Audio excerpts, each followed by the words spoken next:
사람들은 이 시대를 가리켜서 불안의 시대라고 말합니다. 시대 상황이 불안하기도 하겠지만 무엇보다 사람들의 마음이 강팍해져서 불안합니다. 그런 기분 한 번쯤 느껴보셨을 것 같습니다. 아무도 없는 골목길을 걸을 때 이 무언가 불안한 마음, 물론 당연히 무서울 수 있지만 최근에 누군가 나를 찌를지도 모르는 불안감이 더욱 커졌다고 합니다. 그러니까 묻지마 범죄로 인한 피해의식이 더욱 심해진 것이지요. 미국에서만 해도 1년간 사람들이 먹는 신경안정제 약값이 5천억 원이 넘는다고 합니다. 그만큼 사람들은 마음의 평화를 누리지 못하고 불안해하고 불평, 불만투성이가 되어서 더 사나워지고 강팍해지고 있다는 것입니다. 특히 코로나 시대를 살아가는 사람들은 더욱 불안합니다. 최근 코로나 블루로 인한 상담 내용 중에 대부분이 불안 증세라고 합니다. 아무래도 하루하루가 불확실한 시대에 불안 것은 당연하다고 생각하실 수 있습니다. 그런데 여기에 특이한 점이 있습니다. 개인적인 불안의 이유를 알 수 없다는 것입니다. 상담을 요청한 사람 중에 상당수가 현재 경제적으로 안정된 사람들이 많다고 합니다. 경제적으로도 안정되어 있고 직업도 직장도 가정도 안정적인데도 큰 불안을 겪고 있습니다. 개인적인 환경은 안정적이지만 알 수 없는 불안이 있다고 합니다. 그렇게 보면 단순히 경제적으로 안정된다고 해서 우리가 불안이 사라지는 것은 아닌 것 같습니다. 오늘 같은 시대 늘 마음이 불편한 것은 당연한 일일 수 있습니다. 하지만 성도 여러분, 우리 그리스도인들은 이러한 세상 가운데에서도 평화와 평안을 누릴 수 있습니다. 성경을 보면 우리보다 더 많은 인생의 풍파를 겪으면서도 마음의 평화를 누린 사람들이 있습니다. 오늘은 그중 모세를 통해서 마음의 평화를 누리는 영적 비결을 찾아보려고 합니다. 오늘 본문은 모세를 온유한 사람이라고 평합니다. 민수기 12장 3절입니다. 이 사람 모세는 온유함이 지면의 모든 사람보다 더하더라. 모세는 어떻게 마음의 평화를 누렸을까요? 모세는 어떻게 온유한 사람이 될 수 있었습니까? 모세의 믿음에 대해서 잘 정리하여 설명하는 성경이 히브리서입니다. 모세의 믿음을 살펴보면 어떻게 마음의 평화를 누리는지를 알 수 있습니다.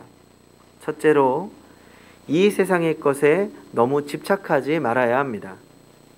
24절을 보겠습니다. 히브리서 11장 24절. 믿음으로 모세는 장성하여 바로의 공주의 아들이라 칭함받기를 거절하고, 모세는 본래 애굽 공주의 아들로 입양이 되어서 왕자로 자랐습니다. 대제국 애굽의 왕자이니 부귀영화를 마음대로 누렸습니다. 하지만 그는 자신의 출생의 비밀을 알고 동족 이스라엘 사람을 위해 사람을 죽였고 발각되어 죽게 될까봐 미디안 광야로 도망가야 했습니다. 왕자로서 누리다가 도망자 신세가 되었습니다. 그런데 모세는 이 사실을 어떻게 받아들였다고 말합니까? 성경은 바로의 공주의 아들이라 칭함받기를 거절하고 라고 설명합니다. 사실 출애굽기를 보면 모세가 거절했다기보다 쫓겨났다고 볼 수 있습니다. 그런데 왜 성경은 히브리서는 모세가 거절했다고 표현할까요? 성경에는 자세히 나오지 않지만 전승에 따르면 모세는 어린 시절부터 자신이 이스라엘 백성으로서의 정체성을 갖고 있었다고 합니다. 유대 역사가 요세푸스가 쓴 고대사에 보면 모세에 관한 어린 시절의 이야기가 수록되어 있습니다. 나일강에서 모세를 건져 데려다가 아들로 삼아 키운 공주의 이름은 비시아인데 보통 하셉수트라고 불립니다. 공주는 어린 모세를 데리고 부왕인 바로에게 가서 양자로 삼을 것을 간청합니다. 그러자 이를 매우 흡족하게 여긴 바로는 공주를 기쁘게 하려고 자신의 왕관을 벗어서 모세에게 씌워주었습니다. 그런데 그때 모세는 바로가 자기 머리에 씌워진 왕관을 집어서 땅에 던지고 발로 짓밟아 버립니다.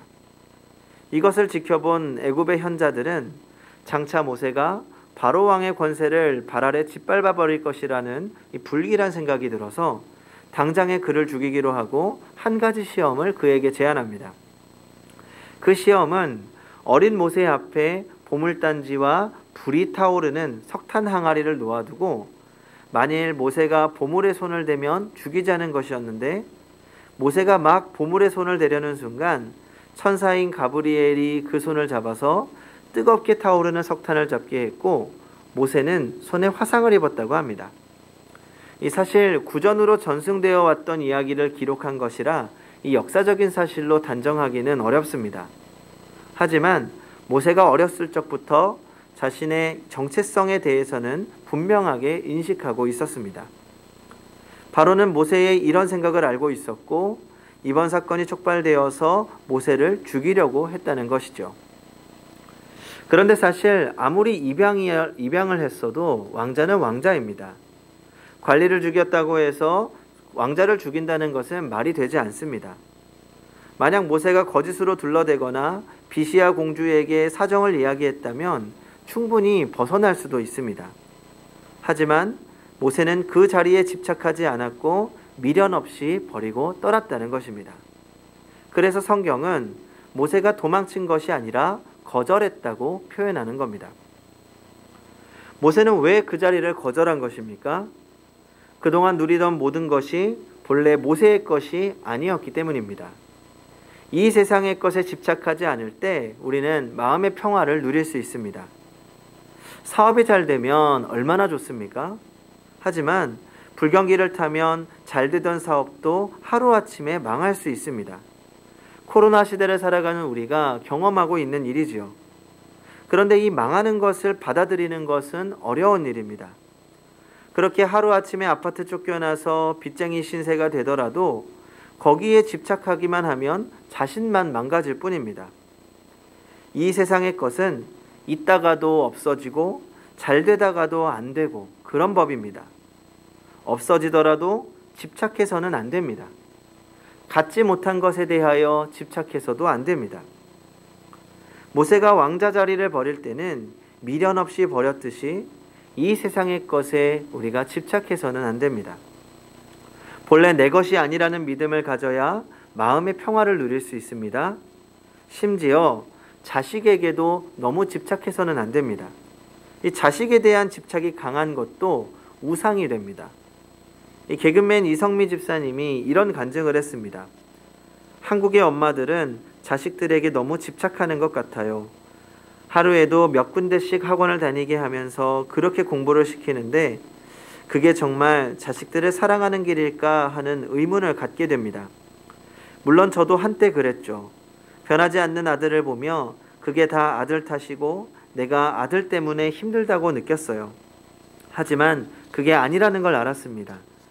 연예인이자 교회 집사인 엄마의 이중적인 모습, 밖에선 웃고 다니면서도 집에선 짜증만 내는 그런 모습을 보면서 내 아들이 얼마나 힘들고 괴로웠을까, 그걸 알게 된 거죠. 그러면서 아들을 이해하게 됐고 엄마인 나 자신이 먼저 변해야 한다는 걸 알았어요. 이젠 내 아들이 목사하겠다고 해요. 어찌나 감사한 일인지. 자식에 대한 집착을 버렸을 때 마음의 평화가 찾아왔다는 것입니다. 특히 요즘은 집에 집착하고 집을 그렇게 붙잡는 사람들이 많다고 합니다. 나는 집이 없는데 끝없이 올라가는 집값을 보면 불안해지는 겁니다. 이 세상 목표가 내 집 마련이 됩니다. 하지만 우리가 붙잡아야 할 것은 이 땅의 집이 아니라 영원한 하나님 나라입니다. 성도 여러분, 우리가 지금 무엇을 붙잡고 무엇에 집착하고 있는지 생각해 보시기 바랍니다. 내가 생각할 때는 아주 작은 욕심이라고 생각할 수 있습니다. 하지만 그 작은 욕심이 오히려 우리의 마음의 평화를 깨뜨릴 수 있다는 것을 기억해야 합니다. 둘째로, 고난을 긍정적으로 소화해야 합니다. 모세는 본래부터 온유한 사람은 아니었습니다. 출애굽기를 보면 모세는 본래 비난을 잘 소화하는 위인이 아닙니다. 모세는 애굽의 왕자로 있던 청년 때 자기 동족 히브리 사람이 부당하게 매맞는 걸 보고 이 화가 나서 그 자리에서 사람을 죽였던 사람입니다.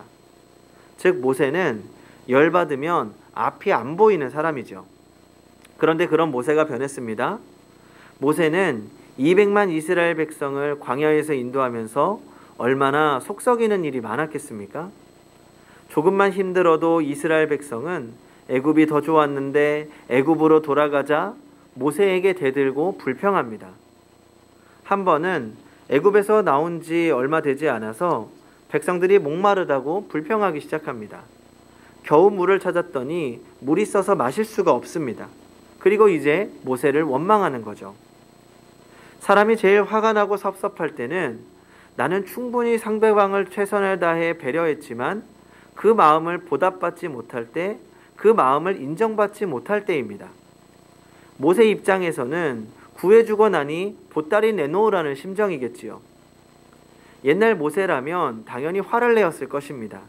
하지만 모세는 쉽게 화내지 않습니다. 하나님께 찾아가 부르짖고 하나님이 말씀하시는 대로 순종합니다. 또 모세가 이방인 여자와 결혼한 것을 가지고 모세의 누이 미리암이 비난을 하면서 모세의 지도력에 도전합니다. 하지만 모세는 화내지 않았습니다. 사소한 일은 우습게 받아 넘긴 겁니다.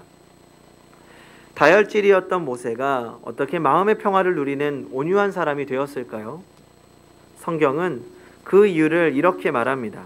히브리서 11장 25절과 26절입니다. 도리어 하나님의 백성과 함께 고난받기를 잠시 죄악의 낙을 누리는 것보다 더 좋아하고 그리스도를 위하여 받는 수모를 애굽의 모든 보화보다 더 큰 재물로 여겼으니 이는 상주심을 바라봄이라. 모세는 고난을 긍정적으로 받아들였습니다. 자신의 고난이 하늘의 상급을 받을 수 있는 기회라고 믿었던 것입니다. 사람들을 살펴보면 고난을 많이 경험한 사람일수록 속이 깊습니다. 하지만 그렇다고 모든 사람에게 고난이 유익한 것은 아닙니다. 고난을 긍정적으로 소화하면 마음의 평화를 얻고 온유한 사람이 될 수 있지만 고난을 부정적으로 소화하게 되면 마음만 더욱 강팍해지는 사람이 됩니다. 그래서 여기에 믿음이 필요합니다. 고난 자체를 기뻐할 수 있는 사람은 없습니다. 만약 그렇다면 좀 이상한 사람이겠지요. 그러나 고난을 통해 주실 은혜와 고난 뒤에 주실 상급을 믿음으로 바라보는 것입니다. 이런 글을 보게 되었습니다. 고난과 역경을 당했을 때 거꾸로 생각하고 감사해 보십시오. 자살을 거꾸로 읽으면 살자가 되고 역경을 거꾸로 읽으면 경력이 되고 인연을 거꾸로 하면 연인이 되고 내 힘들다를 거꾸로 읽으면 다들 힘내가 되며 노를 거꾸로 읽으면 온이 되고 삶의 수고를 거꾸로 읽으면 고수의 삶이 됩니다. 우리에게 고난과 역경이 있다는 것은 우리가 아직 살아있다는 것이요 우리가 하나님께 버림받지 아니하고 하나님의 자녀답게 살도록 징계를 받는다는 뜻입니다. 전 이런 자세가 믿음의 사람이 고난을 바라보는 자세라고 생각합니다. 그래서 믿음의 사람은 고난 중에도 평안할 수 있습니다. 고난이 고난으로 끝나는 것이 아니라 고난을 통해 주실 은혜와 고난 뒤에 주실 상급을 분명히 믿기 때문입니다. 시각장애인으로서 작가 겸 설교가였던 스코틀랜드의 조지 마틴슨이 이런 기도를 드렸습니다. 나는 주님께 내 인생의 장미꽃을 주신 것 때문에 1000번도 넘게 감사를 드렸어도 나의 가시 때문에 감사한 적은 한 번도 없었습니다. 주님, 나의 십자가를 지는 영광을 가르쳐 주옵소서. 나의 가시의 필요함을 알게 하옵소서. 내게 고통의 길이 있으므로 하나님 앞으로 기어서 올 수 있었음을 깨닫게 하옵소서. 내게 눈물이 있었으므로 나의 무지개가 생겼음을 알게 하옵소서. 성도 여러분, 혹시 다른 사람들보다 고난이 유독 많으십니까? 그렇다면 믿음으로 그 고난을 잘 소화하시기 바랍니다. 고난을 통해 하나님과의 관계를 붙잡고 하나님의 섭리를 바라보십시오. 그러면 이 고난을 통과하며 하나님께서 우리를 더욱 성숙한 사람으로 만들어 가실 것입니다. 셋째로, 사명을 발견하고 발견한 사명에 충성해야 합니다. 히브리서 11장 27절입니다. 믿음으로 애굽을 떠나 왕의 노함을 무서워하지 아니하고 곧 보이지 아니하는 자를 보는 것 같이 하여 참았으며. 모세도 처음부터 사명을 깨달은 것은 아닙니다. 하나님이 모세에게 사명을 주셨을 때 몇 번이나 거절했던 사람입니다. 사명을 부담스러워했지요. 하지만 그는 하나님의 은혜와 섭리 안에서 사명을 받아들이기로 합니다. 그리고 그때부터 그는 하나님의 사명 안에서 살아갑니다. 두려움이 사라졌습니다. 이전에는 바로가 자신을 죽일까 하는 두려움에 사로잡혀 있었지만 이제는 담대함으로 바로 앞에 서게 되었습니다. 자신이 가장 두려워했던 존재 앞에 가장 평안하고 담대한 마음으로 서게 된 것입니다. 물론 여전히 사명의 부담감은 있었습니다. 하지만 그때마다 모세는 하나님을 찾아갑니다. 하나님께 부르짖습니다. 그리고 하나님은 그때마다 모세의 기도에 응답하셨습니다.